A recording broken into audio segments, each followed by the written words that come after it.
A bat escapes. A parrot is rescued. What a weird week. Hi, everybody, it's Weird. This is like crazy being here. Really weird tales. Well, I got a great show for you today with some wonderful weird stuff. Hi, friends. I'm Scott, and this is What a Weird Week. It's a show where we go back and look at the news of the week, and we pick out the weird stuff for you. If you want our show notes or a transcript, our social media links, anything like that, just remember shownotes.page, shownotes.page. All right, here we go. It is Season 5, Episode Can't Remember, releasing on Friday, November 1st, 2024. 10. Idaho man reclaims world record for sorting peanut M&Ms by color. David Record Breaker Rush, a favorite on our program because he continues to break world records. And he has the world record for having the most world records, in case you missed it, the most concurrent world records. And as he went on this journey and we followed along, I, for some reason, thought he would stop once he had the most concurrent world records. Once he got that world record, that would be hang him up. You know, it's been a good run. I'm going to enjoy retirement. But David Rush hasn't done that. And I'm starting to worry that perhaps he doesn't know how to stop breaking world records. Maybe it is his superpower. Maybe he wakes up in the morning and has no plans to break a world record and then just does it. Can't control it anymore, you guys. This is a record where you have 500 grams of M&Ms, a set amount of M&Ms, peanut M&Ms, and you have to race through and sort them by color as fast as possible. In the video, David Record Breaker Rush is using one hand and just sorting like a world record breaking sorting whirlwind. The final time was 57.78 seconds. That's the time to beat. The last time I wanted to break the world record for the fastest time to sort 500 grams of pink M&Ms, I had a time of 1 minute 19 seconds and did it with a 1 minute 14 second run. Come on. 9. Firefighters rescue a parrot and a human being from a tall tree in California. So what happened here is the bird named Tweety got startled and flew into a tall tree. And because life is complicated, even when you have the power of flight, sometimes, you're startled and you can't get down from the tree. And as human beings holler, just fly down. I'm paraphrasing, but just imagine this scenario. Tweety, just fly with your wings. But Tweety was not getting down from the tree. But then the brother of Tweety's owner was like, and again, I'm paraphrasing, I'll climb up there and get Tweety, and starts to climb that tall tree until climbed too high and wasn't safe to climb back down, which, if you haven't climbed a tall tree before, maybe it doesn't occur to you until you get way up there. Hey, I'm also trapped now, like the bird. I am trapped. And perhaps this thought also, I'm not capable of flight either.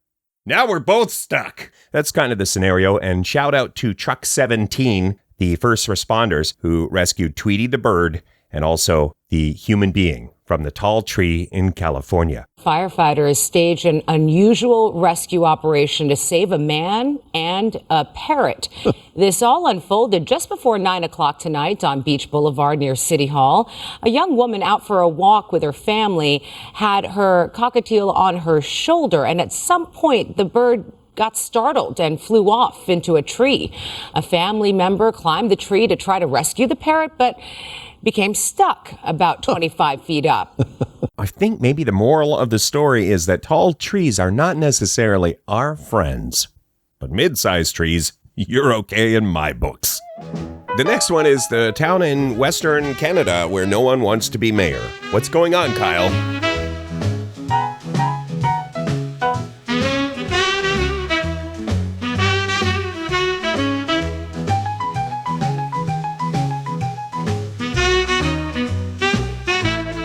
This is What a Weird Week, a show about the weird news of the week. 8. In Western Canada, there is a province called Saskatchewan, and in that province, there is a town called Kyle, and nobody wants to be mayor.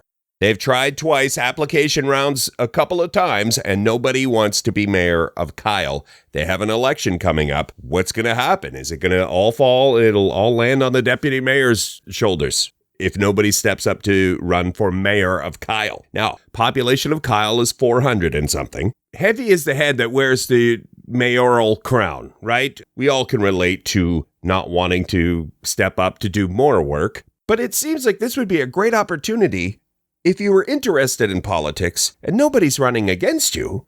You could wet your beak in politics in Kyle, Saskatchewan, Canada, North America. What if everybody, all the grown-ups of Kyle took a turn and had one day as mayor? Everybody had to do their turn. That's not practical, is it? The old mayor would welcome you in. Here's how you work the coffee machine. Here's the passcode to get into the building. You know, that's it. That's all you'd have time for. The day would be over. Nothing would get done. All right, that one's out. What about this one? If your name is Kyle, then you have to take a turn being the mayor of Kyle. I'm Mayor Kyle of Kyle. No, it has to be open to everyone. It shouldn't be like a punishment. Or should it?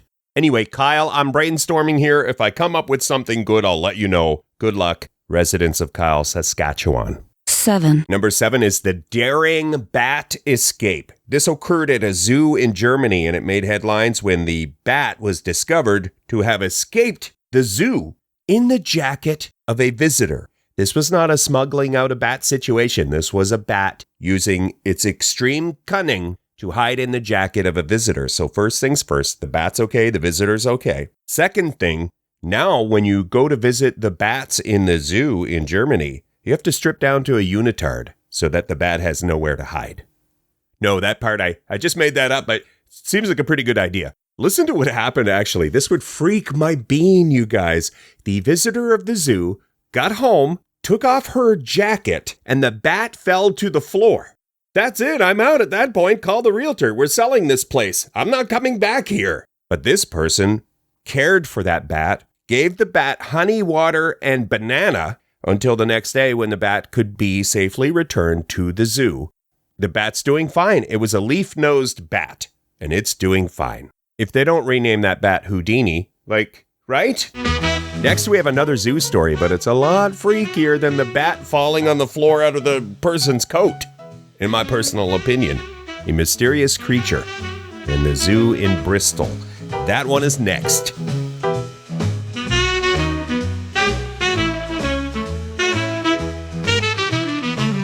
This is What a Weird Week. We catch you up on the weird stuff from the news. 6. The mysterious creature, the zoo in Bristol, United Kingdom, released a photo, something that they got from a trail cam in a section, kind of a woodland. They describe it as a woodland area of the zoo. If you don't have a chance to click the thing, shownotes.page, let me describe it for you. Save you a click. It's a mysterious black and white photo. There's some eye shine going on. It looks like maybe part calf, bovine, perhaps. And then it looks, honest to goodness, like there's some weird wings going on. Some sort of Pegasus calf. Imagine a calf that looks menacing and also has wings. But if you want to click the thing, shownotes.page, the Bristol Zoo, put the photo out, and now they're like, what is this? Hey, everyone, take a look. Help out a zoo, would you? Identify this mysterious thing. In the article we linked to, they do mention the Loch Ness Monster as well. Not like they captured an image of the Loch Ness Monster, but they're like, move over, Loch Ness Monster. Our zoo has something weird going on. It's got to be just a trick of the camera angle or something. But anyway, to be continued. 5. Last week we were preparing our Halloween episode, so we didn't have this one on. We're trying to catch up on some of the stories that occurred while we were knee-deep in Halloween stuff. This is the one that made headlines all over the world. The New Zealand airport that has a 3-minute time limit for goodbyes now. There is a 3-minute, like they have a clock, and once you start hugging someone goodbye in the drop-off zone, the clock starts counting down from 3 minutes. No, that part I just made up. You guys, that part's not true. But they did make all around the world, the press picked up how now there's a 3-minute time limit to say goodbye in the airport in New Zealand. It's just to avoid congestion. You know, there are a lot of people saying goodbye. Lengthy hugs cause congestion. And so in the drop-off zone now, you got a 3-minute goodbye time limit. I hope nobody pushes this one. You know, if people don't adhere to the 3 minutes, they'll be forced to escalate and you'll be taken to airport jail. If you go 3.5 minutes with your hug, you're going to jail, they're seizing your passport. That's now, I'm speculating, but I imagine that is phase 2. Next, we have that dog walking world record. This one seems mind-boggling. That story next.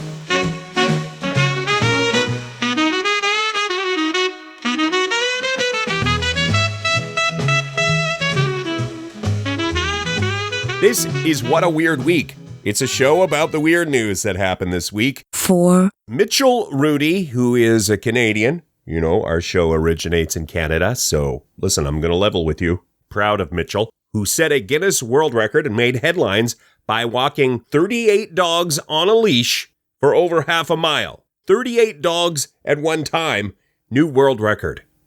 The old record was 36. Mitchell used the opportunity to promote dog adoption. And that's about the whole story. What's your technique in walking 38 dogs at once? Stay focused. And you have to have a scoop team. I would imagine, right? If you're going to do this 38 dogs at once, there is a team of scoopers behind you.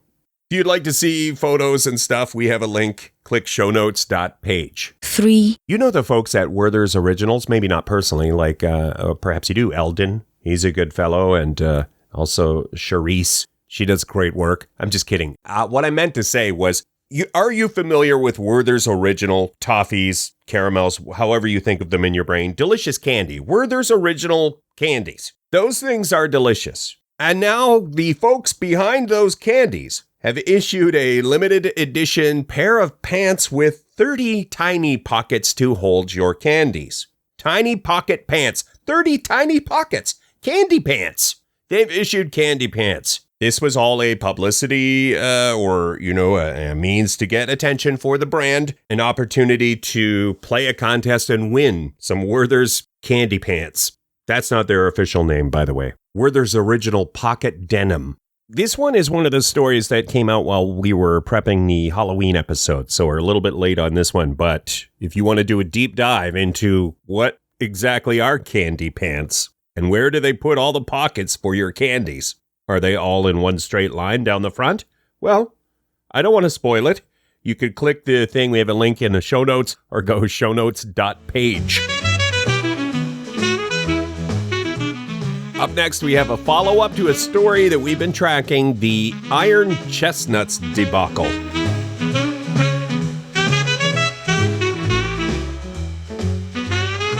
This is What a Weird Week. We catch you up on all the weird news that's been happening. Honorable mention, or follow-up. This is a follow-up to a story we've been tracking. The King of the Conkers has been cleared of cheating. The Conkers contest, the World Conkers Championship, this is the thing where they smash chestnuts on a string, and they just get to smashing until somebody is crowned the king and queen of the Conkers game. It's for charity, you know, they raise money for charity.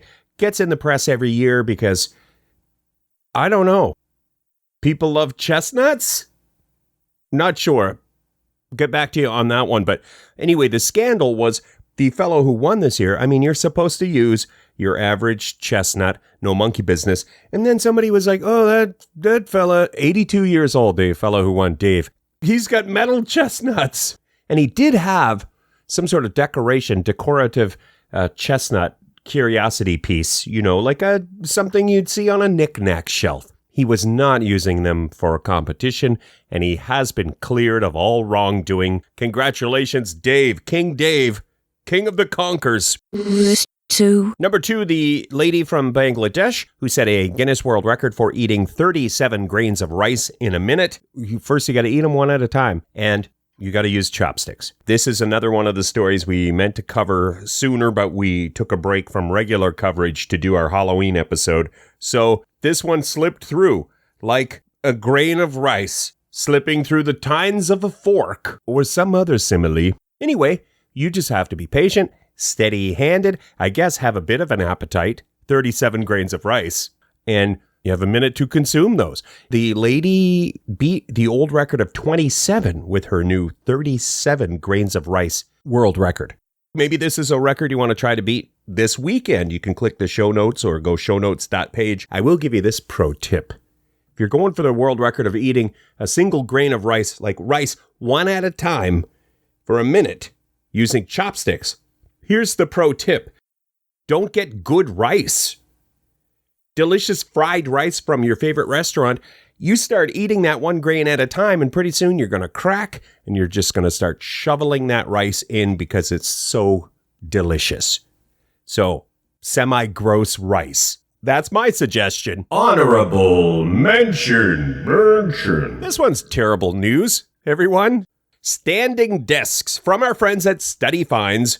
Standing desks are not as healthy as everybody led you to believe. According to the research, 83,000 participants took part in a study. We all thought this, right? Everybody thought sitting down, that's terrible. That's the new smoking or whatever. So let's all stand up at our desks. And now the research is coming back that there are problems with that as well. Why don't I just stop there? I mean, you can do a deep dive into it all. Click the show notes. Might I suggest the kneeling desk would be the next craze. Let's all invest in kneeling desks. You guys will be rich. We went from sitting to standing. Somebody's going to come up with the idea of, well, maybe somewhere in the middle. How about a kneeling desk? You know what we should have here is anytime we do bad news, we should have a happy, lighthearted, bad news song. I mean, if you just invested in a standing desk and now you're hearing this, you're like, what the? So our number one, oh, it's a bit saucy. Our number one story is coming up.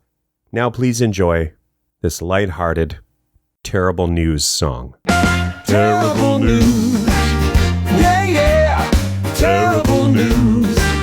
Yeah, yeah. It's terrible news for me and you.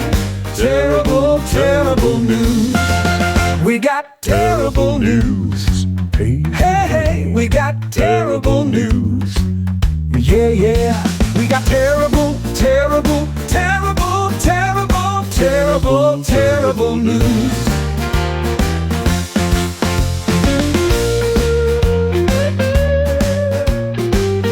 You're listening to the What a Weird Week show. Weird news, baby. 1. Number one is a bit saucy, so earmuffs, kids. Kids, put on the earmuffs. All right, number one from Melbourne? How would you say it, you guys? Australia, Melbourne, Australia, where the train stations were shut down, and this made headlines. There was a flood. There was the concert, the Olivia Rodrigo concert, and the fans after the concert going to catch the train, and a couple of the fans were feeling passionate about one another. You know, love happening. And so anyway, this couple were in a stairwell at the train station, and through their various amorous activities, they dislodged a sprinkler and caused a minor flood. The trains were delayed, and it all was because of love. The Minister for Transport Infrastructure, Danny Pearson, made headlines when they announced that the police were investigating the matter and also advised people to find more appropriate locations for amorous activities. There was surveillance camera footage, you guys. First, they didn't know what happened. They thought maybe vandalism, but it was love.